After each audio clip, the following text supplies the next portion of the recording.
cleaning now. Let's have a quick look how we clean. So first thing we do is, we've got 2 sinks here, and the entire system we can show. There's already a cleaned scope lying in Sidex, which is a solution to sterilize it. In fact, disinfect it. We don't sterilize it, it's disinfection. So first we use this 3M solution, and we are just cleaning the scope properly with that solution. It's just an enzyme solution which is meant to give us disinfection. So from where I held the scope, we start washing it, clean it nicely, and then obviously there are orifices of the scope. So we remove all the buttons. Divya, can you show them please? The buttons, they have been removed.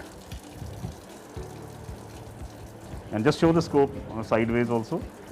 So these are all the holes where the buttons are attached, and we just take them out, and then we keep cleaning them.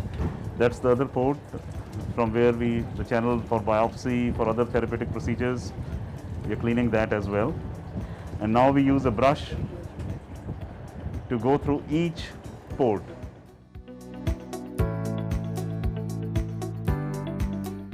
And the brush comes out from there, from the lower end, and we just take it out from that side. And we repeat the procedure 2 times with each port. Well done. Here is a trolley where we have the endoscopic system. This is a monitor, which is a high definition monitor on which the internal organs are displayed, and below here is a camera through which the image is transferred, and below is a light source, and then comes the insufflation. So this insufflation is through which we insufflate the carbon dioxide. There is a set pressure of 14 millimeters. This is the maximum flow which is generating, and this is the amount of carbon dioxide which it has delivered inside the body. Along with the endovision system, we require the electrosurgical unit, for which we have this system with us. If we can see, so there is a display of what is there. So it's general and vessel surgery. So we'll be doing a lap surgery. So we click here, and then this moves on, and then it tells us which are the equipment we need to use, whether we use a hook electrode or the coagulation forceps or the bipolar. We first do a basic trolley setup. We have a scrub sister with us who is Mr. Kashmir. So Mr. Kashmir is going to prepare this trolley where the laparoscopic equipment will be placed, and you can see how the trolley is being made. So first a sterile drape is placed onto the trolley. Afterwards there is a second layer of the sterilized sheets which come on. First layer is opened up by the person who is non-scrubbed. Second layer is opened up by the person who is scrubbed.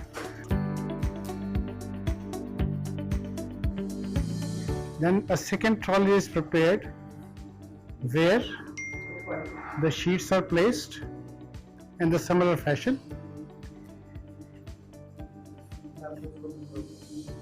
Now there are 2 sets of equipment which will be taken up here.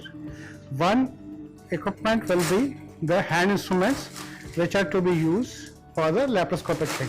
Then we also take the instruments for the open surgery. In case we need to convert this laparoscopic surgery into open surgery, we don't have to rush to look out those things. So these are the things which come in a sterile way, and then there are 2 layers of packing. One layer of packing is opened outside, the sterile layer is opened onto the trolley itself. So these are the various equipment which are being used. The second trolley is prepared for the open surgery in case of emergency where we are unable to proceed the surgery laparoscopically. So we may have to convert into open. So the second trolley is prepared with the open devices.